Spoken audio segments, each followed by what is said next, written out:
Worried but not surprised is a good way of putting it. You know, markets always shoot first and ask questions later. There was every reason to expect a bonanza following a Trump victory, and that is indeed what we're seeing, particularly in the deal-making pipeline as well as market euphoria.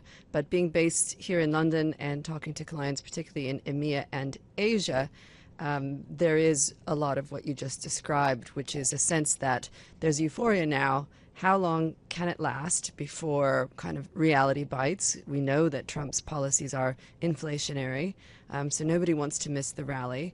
But at what point do animal spirits give way to the possibility of roadkill? How prepared were your clients for the results that we got? I would say all year, probably peaking in June, before Biden dropped out of the race, the assumption was of a Trump victory. That took a wobble following Harris and the vibe shift. I think voters' preference clearly for Trump across all demographic groups, however, was a surprise, and the extent of his mandate.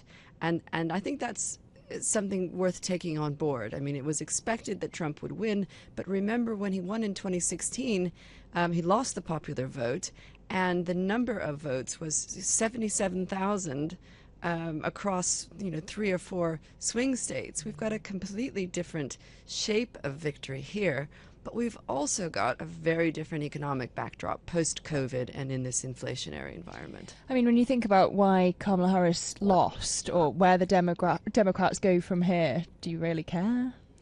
Well, of course I care because a healthy opposition is important to the functioning of democracy. Trump's previous instincts had been quite majoritarian. And that is going to lead to fear and concern. You've got 68 million people who voted for Harris and Tim Walz, and a highly polarized environment. And there's a lot of fear, grief, and concern there.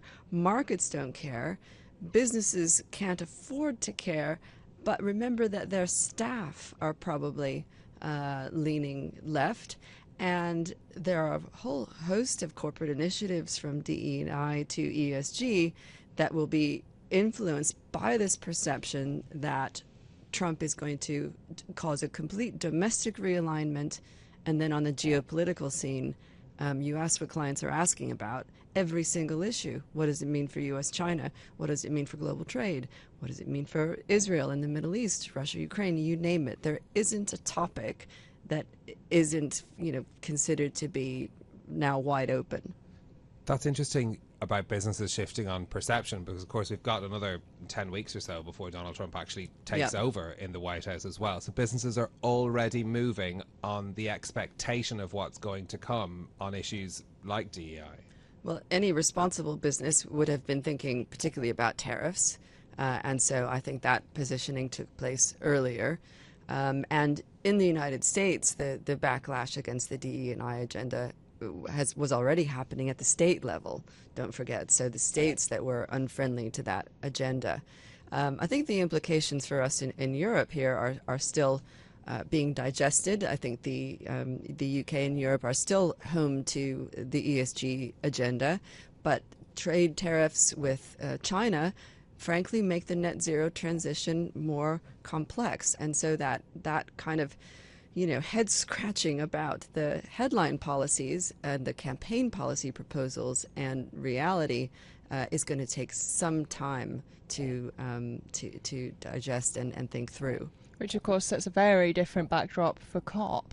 But also thinking about the impact on the wars ongoing in the world at the moment, we had Volodymyr Zelensky and Vladimir Putin sending their congratulations to Donald Trump, recognising this new reality. I wonder how you think Trump will actually handle Ukraine. What does this promise of ending the war on day one mean in practice?